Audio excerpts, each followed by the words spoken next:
Oh, sugar honey iced tea. It's the EAC Show. Good day, ladies and gents. I'm Emilio A. Colon. And I am Marcus Mack, and this is the EAC Show, coming to you from sunny South Florida with episode 63. Episode 63, Marcus Mack. We are being joined today once again by athlete, artiste, music journalist, What's the Word, Inc., podcast extraordinaire, Nick Warwick. Nick, we appreciate you joining us on episode 63. I'm glad to be had, bro. I'm glad to be had here, man. So excited to talk about the topics today, Nick and Marcus Mack. Now, listen, this is pure coincidence. Just letting you guys know. I didn't know this was happening, but for you guys that are not watching on YouTube and only listening on the podcast, Nick is in a Cubs jersey, Marcus Mack is in a Cubs jersey, and I'm wearing a Chicago Cubs hat. What's up? What's Chicago! going on here? Yeah, big shout out to the Chicago Cubs, man. What's going on here? So on episode 63, we got a lot to talk about. Obviously, we're going to talk about the sport that led off today, and we're talking about MLS. We're going to start off with MLS. We're going to get into some football, some MLB talk, and obviously we're going to discuss UFC 251 going down in Abu Dhabi over there in Dubai on Fight Island with Dana White and Fly, Emirates this and that, private jet. I'm telling you, we need to get an EAC Show trip over there to catch one of those fights. Dana, flip the bill. Dana, flip the bill. You can fly us over there. It'll cost you nothing. He changed the game. Yeah, I'm gonna tell you why he changed the game. Not just because No, it's an island. Save it. Please stop. Let's get into MLS, Marcus Mack, okay? Don't waste no content. So tonight so is we the talking first match. soccer, we talking football. No, we're Definitely talking soccer. Talking So soccer. tonight same the first, thing? so that's somewhat the same thing. Good shout out, Nick. I appreciate that. So we're gonna start off with the Orlando City Football Club versus Inter Miami. They started off over at Mickey's house down in Disney. You know, he owns that thing. You know what I'm saying? We did an episode a couple episodes back proving that Mickey Mouse owns MLS. So, you know, big shout out to the MLS. They did an amazing tribute to Black Lives Matter, Marcus Mack. I know you saw it. It was really good. I felt like, you know what, they're trying to make sense of all this and getting their point across, and they're avid and they want to see change. So shout out to MLS for getting this right. That tribute was excellent. Yeah, I think it was really dope. We checked it out. You guys, I mean, I think that was just like recently. Right now, as we're filming, it was actually just now. You know what I'm saying? It was very powerful, man. I love to see that kind of stuff. I love to see the people standing up for the people, because we're experiencing so much right now, and not because it's new, but because it's televised. That's right. You understand what I'm saying? So, you know, that was really dope. Shout outs to those players, man. Shout outs to the MLS.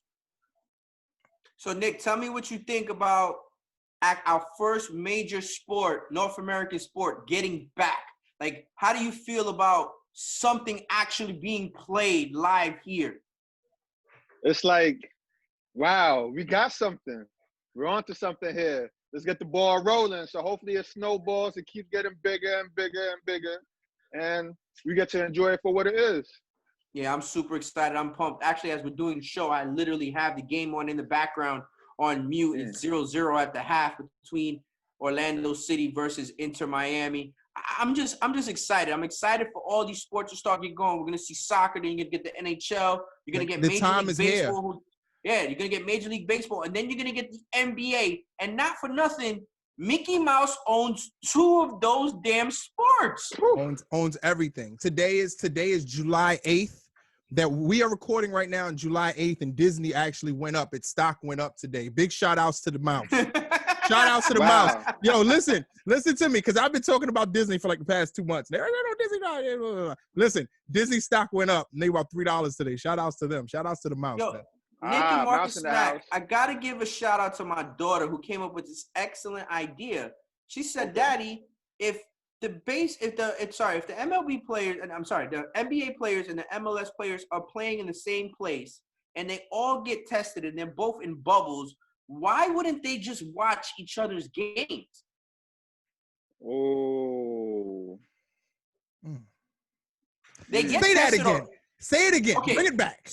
So if MLS players and NBA players are in Orlando in Disney in the same bubble, right? Mm-hmm. Why wouldn't they just watch each other's games? They're already in the bubble. They get tested, they get screened, they're fine. Why wouldn't you just allow MLS players who aren't playing to go be the fans for NBA players that are playing and vice versa? I mean, who is that a good idea for? Who is that a good idea for? It doesn't matter. Just any interaction with fans would be great. You know, like I get the whole social distancing part, but when you only got basketball teams that come in to watch sports in an arena, you could split them out. Social distancing, there'd be no problem with that whatsoever. And they're all COVID tested anyway there. I understand, but who is that really good for? Who is that going to be good for if just another set of athletes is sitting in the stands? Yes, which will make people watch more. If you know that LeBron James is watching Orlando City versus Inter Miami play, people are going to tune in to see LeBron James. That's interesting. Are you saying it's like how like Magic Johnson or Jack Nicholson be front row at Staples or Spike Lee at the That's interesting. at the Garden? I didn't think about it that way. Okay. Okay. I didn't think about it that way. Well, you know what's crazy? That brings like a hint of influence. They might want to get paid for that. They can't, man. Forget me. Listen, everybody out here struggling. The simple fact that we have sports is an accomplishment and a half. The simple fact that you can put on sports for people to be able to see and watch and enjoy is an accomplishment and a half. So all I'm sitting there saying is if you have the Los Angeles Lakers and the Milwaukee Bucks who are sitting in hotels in a COVID-19 area that they get tested, you pass, you fail, you get whatever, you're getting screened already there. What is wrong with them going to watch a game where people are being screened as well? You're not exposing yourself. Very true. Very true. But if that's the pitch, the selling point, because it's still a business. The selling point is we got athletes in the stands. You know what I'm saying? I know it just killed it, right? But that's exactly what's gonna come out of that. I can guarantee. So let me get a prediction, an early prediction. I don't care if you guys know or you don't know. Give me who's gonna win this whole MLS is back tournament. Give me your prediction, Nick. Orlando City, baby, home court. Give me your prediction, Marcus Mack. Who's gonna win? Oh man, you know what? Just because I'm gonna go with anything New York City. So you're gonna take New York.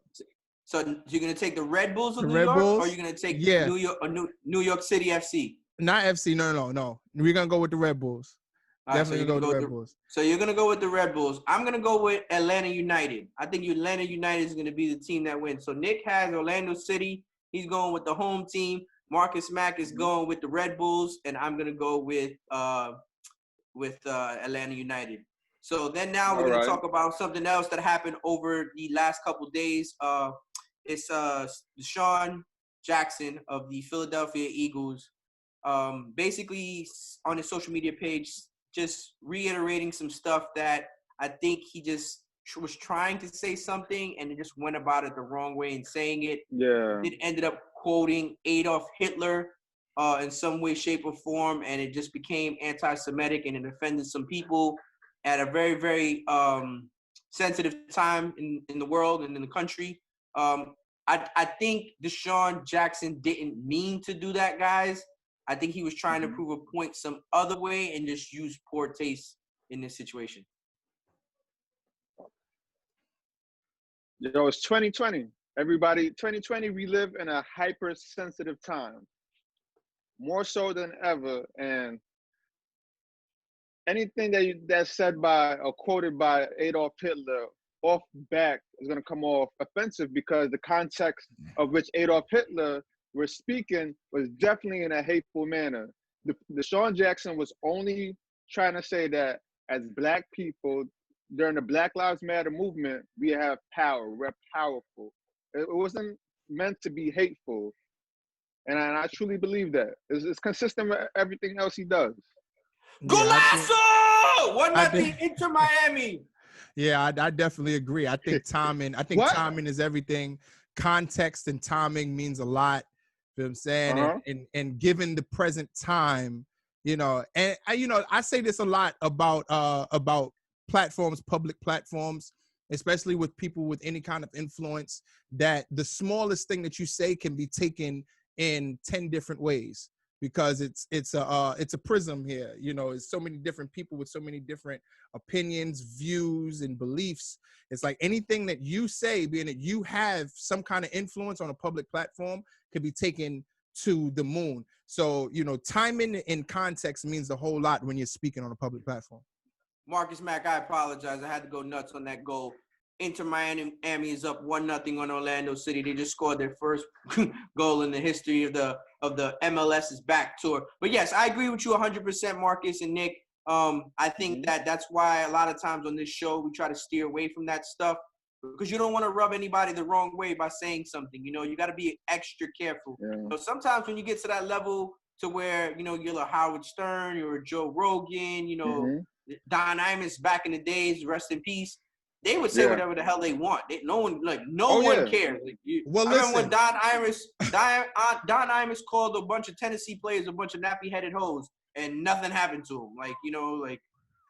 That's just But when you get to that level and you have a following that big, sometimes you could just say whatever you want. Well, but let me tell you this for sure.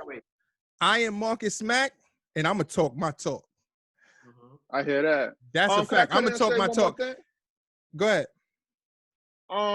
Back in about 2014, I believe, when Deshaun Jackson's first stint in Philly, he had a teammate, Riley Cooper. He had said some defamatory things about black people, and what happened? Nothing. Deshaun Jackson actually came out and had his back. 1, 2, the team stood by him. 3, he got an extension. He got a new contract. So more or less, he got rewarded. So I don't think that it's fair that Deshaun Jackson should deserve any punishment as far as suspension or any fines or anything. That would be overboard. I agree with you totally. It was just poor taste. It was just delivered the wrong way. Yeah.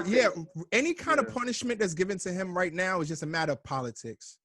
Just a matter of politics. That's all it is. And it's one of those things. Like, somebody has to get punished for this before somebody says the wrong thing about the wrong person. Deshaun apologized. He's very sincere, fool. I think he's very, very contrite in his apology. I'm pretty sure he's gonna learn from this and educate himself, just like how he wants other people to educate themselves on the situation. And they're just gonna move forward. That's pretty much it. Another topic that we're gonna discuss, Marcus Mack and Nick. I know you guys seen it. San Francisco 49ers running back Raheem Mostert is trying to get a new deal or get his contract elevated to standards where he really thinks he deserves with the production that he's been producing for the 49ers. And throughout those talks, he has now asked for a trade. He wants out of San Francisco because they can't come to an agreement. So give me you guys, Marcus Mack, and then Nick, give me you guys' opinion on Mostert's situation. What do you think? Well, I mean, Mostert situation. His don't feel bad because I called him Radio Raheem earlier. You know what? Call him Radio Raheem for the rest of the show. Give me your opinion on Radio Raheem's situation, Marcus. Well, I mean, I was just gonna give you a few facts. His contract is relatively new. 2019, he got signed like a $8 million contract. You know what I'm saying, a 3-year contract. And, and he pretty much, I feel like we spoke about this when we spoke to Thomas. You know what I'm saying? We spoke about this, about running backs not getting the proper due, especially African-American quarterbacks. And, with those kind of numbers, talking about $8 million for 3 years, I'm saying you break that down, we don't have the exact with the right now. I don't have it in front of me with the exact incentives or anything like that. But he should get something big, or he should go for something higher. And now I would ask Nick, what do you think? Do you think he should get something higher? Or do you think this is just a business move on his behalf? He's just going for something better. He deserves to get paid. He's not asking for anything crazy. He's just saying, listen, I want to be on par with Tevin Coleman, who's making about 5.4, almost 6 mil, I believe. I don't have the exact number off the top of my head, but Tevin Coleman, to drive my point, Tevin Coleman, he has sickle cell. He has a sickle cell trait, so he can't even play. Like they have to play running back by committee. They need Mostert. And at the end of last season, Mostert was killing it. He was a big part of why they made a Super Bowl run, and he played excellently in the playoffs. So he deserves to get paid something. He's just asking for a just due. He's not asking for to be paid double digits. He's asking for, hey, give me about 5 mil because So do you think it's a leverage thing? Do you think it's he knows the position that he has on that team as far as importance? Do you feel like that's he knows his worth. Do you feel like it's one of those things? It's like, listen, man, I know for a fact that you guys need me, on that kind of level. Yeah. He's not. Yeah, because I think he's not asking to get paid like a top running back. He's just asking to get paid like the rest of his peers, the rest of the players at his position. 2 seasons ago, they signed Jerick McKinnon, and he was lost. He was lost this past year. He didn't play a whole season. Made more money than him. Tevin Coleman, he can't play, as I just said. He can't play on a full snap count of 100% snap count. So they have Raheem Mostert, and he balled out. He does everything. He blocks well. He catches the ball decently. He's a hell of a runner. Pay him. He's just asking for his just due. He's not asking for much. Well, so you know what? The only knock on him is that he's 28. You know what? We spoke about this. We spoke about, especially with running backs specifically, how many running backs had to sit out and say, listen, I just won't play if you guys, but this is, obviously in the negotiation process. Like, listen, if y'all not gonna, come to a decent kind of number, then it just he wants to feel appreciated. That's it. Exactly. And I think that's like the main thing. Going on. It's like, like Emilio said, my worth. So now what? Yeah. Absolutely. I don't disagree with you guys. I think Raheem Mostert he's doing exactly what he should do to be able to get what he feel like he's worth. Mm-hmm. And shout out to him and his team. And I hope they end up getting the contract situation resolved. And if a trade is needed to be, then a trade is needed to be. It is what it is. So this part of the show is going to be brought to you by our sponsor, ElCubanoSandwichShop.com. Use the promo code EAC and receive discounts on online pickups or delivery orders.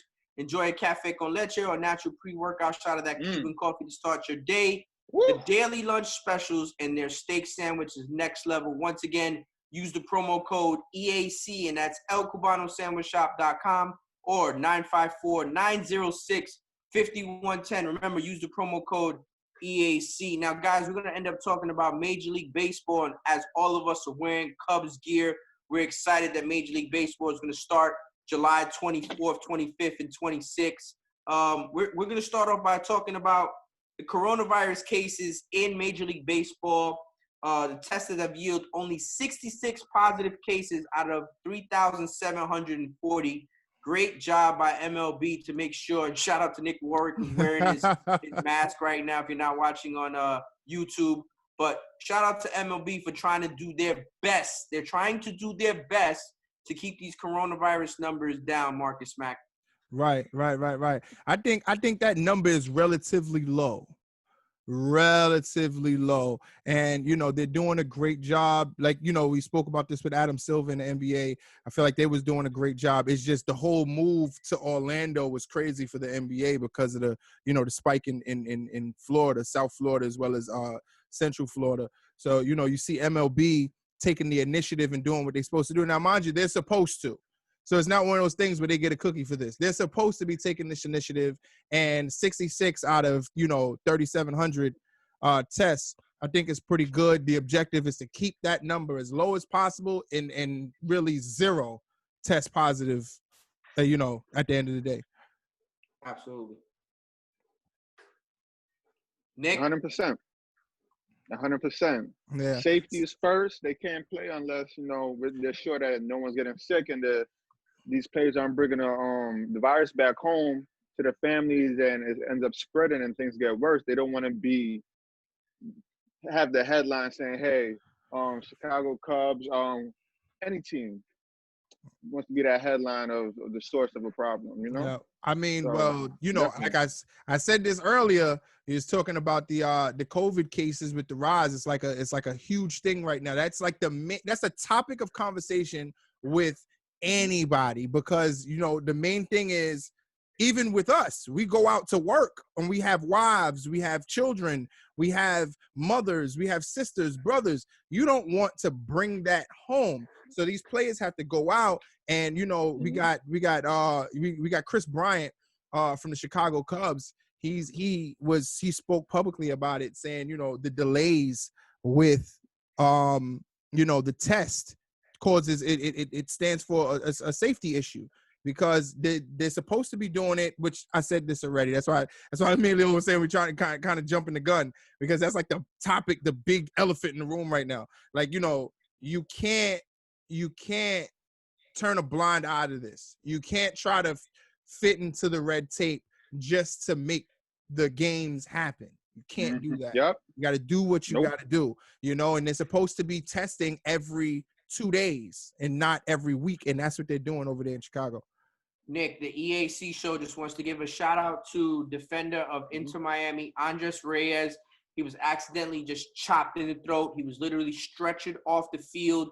The ambulance people had to come. They had to literally put him inside of the gurney and take him off the field. So we want to wish him and his family a really, really quick recovery. It was literally like an accidental blow that chopped him in the throat. Hopefully nothing serious, but he was taken off the stretcher. So the EAC Show wants to send their regards to Andre Reyes. So go ahead, Nick. Go ahead. What we're talking about with baseball. Yeah. Every week is not good enough. Every 2 days, they need to make sure this is under control. It's the global pandemic, United States as a nation are behind. So as far as the organization, baseball is an organization within itself, but even within that infrastructure, each team has to make sure they play their part. So whether it's 7 days or 2 months, it has to be a lot sooner. It has to be a day or two. They have to stay on top of this thing. Or we're not going to have sports for a long time. I agree with you 100%. We want control of this. So if you have to test every day, so that way there is no stoppage. Because once the baseball gets started, we don't want to see it stop whatsoever.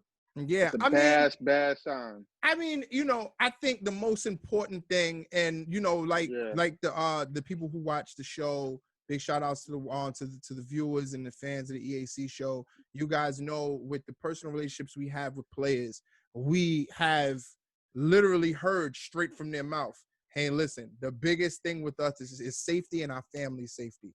You understand what I'm saying? And of course, we want the games to keep going, but we want these players' families to be safe. We want the players to be safe. And this thing is very, very serious. You understand what I'm saying? Of course, the survival rate, or you know, the survival rate is very high. Like, you know, not a lot of people are dying from it per se, but you know what's the problem, Marcus? I'm gonna tell you what's the problem, Marcus and Nick. The problem is that the negative stuff moves the needle better than the positive stuff. And Cameron and Marcus, we've talked about this plenty of times. You could do things right 90% of the time. The 10% that you get it wrong is going to outweigh the 90%. That's a fact. It's gonna make the headlines. So now we're gonna get into the dirtbag situation of MLB, and we're gonna talk about how MLB not MLB, but the Wrigley fans or whatever it may be, are trying to sell seats to be able to watch these Wrigley Field games, Cubs games. They're selling the seats at the rooftop. Forget a pandemic. They're selling these seats at premium price, $350 a piece. Yeah, anywhere between $150 to $350. And I think they had like a 25%. I gotta pull it up. They had like a 25% capacity. Like, not a lot of people could go up there. You understand what I'm saying? Now I know why we're all wearing Cubs gear. because Right. they're greedy Right. motherfuckers. Right. Yeah, I respect man. it though. I respect the hustle. I respect it too because listen, you got to do what you got to do, and I believe they already sell those spots on those rooftops. You know what I'm saying? So that's pretty dope. The Chicago Cubs owns a lot of the property around the Wrigley Stadium, and the one that we're talking about right now, it's not owned by them, but but I think they're caking off with that. $350 a seat at 25% capacity. I'm quite sure one of those rooftops could probably hold what? Maybe about what? See, the private guy could get away with it because the private guy could just be like, yo, I'm just following the CDC guidelines. I'm trying to earn a buck. I ain't a $1 billion company. But the $1 billion company, who's the Cubs, they really can't do that because if they do that, they look like dirtbags. You know what I mean? They can't, and they can't stop it. They can't stop it. Now, I mean, it's not like it's something that's new. They've been doing it. It's just now it's a hot seat. Right now, it's a hot seat to be able to catch the game when nobody else is filling any seats. The only people that's gonna fill any seats is other athletes, like Emilio is promoting right now.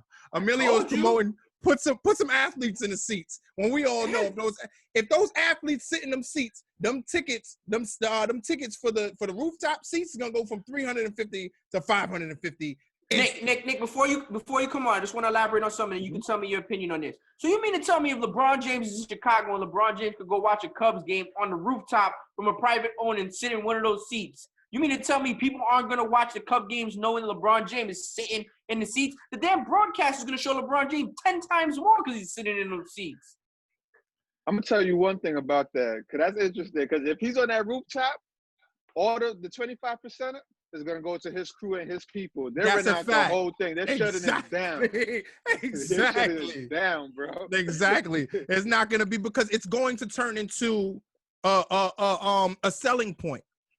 That's really what it's going to turn into. It's going to turn into a selling point because it's already at 25% capacity. And like I said, what you can fit on one of those rooftops? 80 people? I'm not sure. I'd have to look up the size of the roof and look and check, but it only says from what we know, 25%. Shout out to the entrepreneurship, whoever owns those seats. Shout out to you. I ain't mad at you. Make your money. Shout out to the opportunist who capitalized, because that was a huge opportunity. He said, yo, listen, not for nothing. That was a head scratch moment. Not for nothing. Listen, we're gonna up these prices. There's gonna be food sold up there. There's gonna be merchandise sold up there. There's gonna everything being sold up there. And guess what? The MLB can't say nothing. Chicago Cubs can't say nothing. I'm gonna make this good dollar, and there's nobody that can't say hello. Nothing. So Nick and Marcus Mack, we got big fight this weekend. UFC 251, Fight Island over there in Yas Island over there in Abu Dhabi. Like, it's crazy. Like, it's nuts. Like, shout outs to my cousin Dana White. Abu Dhabi, Fight Island, the octagon on the beach, and all this, that, and the third. And shout out to Dana White. We love Dana. Dana was stunting. Dana put 2 UFC belts on an airplane. It was Etihad Airways, and flew him to Abu Dhabi, stunting on social media. Woo! Yeah, big shout outs to Dana White, my cousin. Feel what I'm saying? He made a move. I thought he looked like you. Man, listen. I see it. Yeah, you can see it just a little bit. Right, hold on. Check my good side. Yeah. I think you should put it side by side with Marcus Mack and Dana White next to each other. Nah. It's going to be $2 signs. Just $2 signs. Yeah, $2 signs. Yeah, that's a fact. That's a fact. Mac money. Well, we got the big main event, Marcus Mack and Nick. You got Jorge Masvidal versus Usman. Obviously, Masvidal coming from here from sunny South Florida. We're going to be rooting for the cat. He was kind of like a fill-in because obviously Gilbert Burns had tested positive for COVID and had to bow out of the fight. But Marcus Mack and Nick, Masvidal, a couple episodes back, Marcus Mack, you and I discussed this, that he was trying to get a new contract from the UFC. And now he got it. He got paid. He literally secured the bag 100% because he's taking advantage of this COVID-19 situation with Gilbert Burns bowing out and him now coming to fight for this title. And now he has to shed 20 pounds in 6 days. Please explain this to me. I mean, Ooh. well, for one, I know because my father used to be a bodybuilder. They Okay. actually they suck their body dry of any kind of But how is that water weight. healthy? It's not. I mean, It's not healthy at all. it's not healthy, but I think it's like Yeah. it's like a 30, it's a process, it's like a 30-day process. So 6 days is actually very, like, it's a short amount of time. But even the process where, you know, they suck their body of the like they eat very dry foods like dry oatmeal and stuff like that to get rid of all the water weight. Even that's like one of those things where they might do over a course of time. And even the night before the show, the night before the contest, they would eat certain things and they would do certain types of workouts to shed their body of any excessive water weight. So, you know, it's definitely a possible thing. 6 days, I don't know how he's gonna pull that off, but it's ways to do it. But 6 days, wow. Nick, tell me who you got. You got Usman and Masvidal. Usman. You got Usman and Masvidal. Usman. I'm going Masvidal. Forget both of y'all. I'm not rooting against the kid from sunny South Florida. There's no Is that a chance bet? whatsoever. I Is mean, that a he's gonna bet? have to pull it off. Black Lives Matter, man. He's gonna have to pull it off without his coach. His coach corner tested man. positive. Yeah. His coach tested positive for COVID. So Jorge Masvidal's gonna have to pull it off without his coach. His Marcus Mack sips his yak. Sipping his yak. Yeah, elegantly, calmly. I'm so looking forward. Respectfully. I'm literally gonna buy that UFC fight just to see the actual scenery and what it looks like out there. No, we need a EAC show trip to Dubai. Let's do Because it. I need a reuniting with my cousin. Yo, at Dana White and tell him that we need those. I'm pretty sure he'll stroke a little small check for us real quick to be able to go out there and enjoy ourselves. Something like. Hook it up. He'll just need 5 tickets because we just need somebody, whether it's Clarence or Couple whether of it's comps. Joey or whether it's we need Couple somebody of to comps. film the shit. Listen, we showing up with our excuse me. Oh Lord, no. With our negative corona testings and everything. We showing up with everything. We making sure everything is on point. Yo, Dana White, holla at us. It's you know, it's the EAC show, Marcus Mack, Emilio A. Cologne, Nick Warwick. We're at the front door knocking. Somebody let us in. Let's go. That's gonna conclude episode 63. Once again, that's Nick Warwick. That's Marcus Mack. I'm Emilio A. Cologne. Click like, subscribe on all podcast platforms and on YouTube. Make sure you check us out on the EAC Show on Instagram and on all social media platforms as well. Check us out, episode 64, where we got Cameron Dinnan joining us for episode 64. The big one is back with us. The big one on Friday. The big, all right, guys, the I UFC. appreciate you guys. Check us out, episode 64. Oh, sugar honey iced tea. It's the EAC show.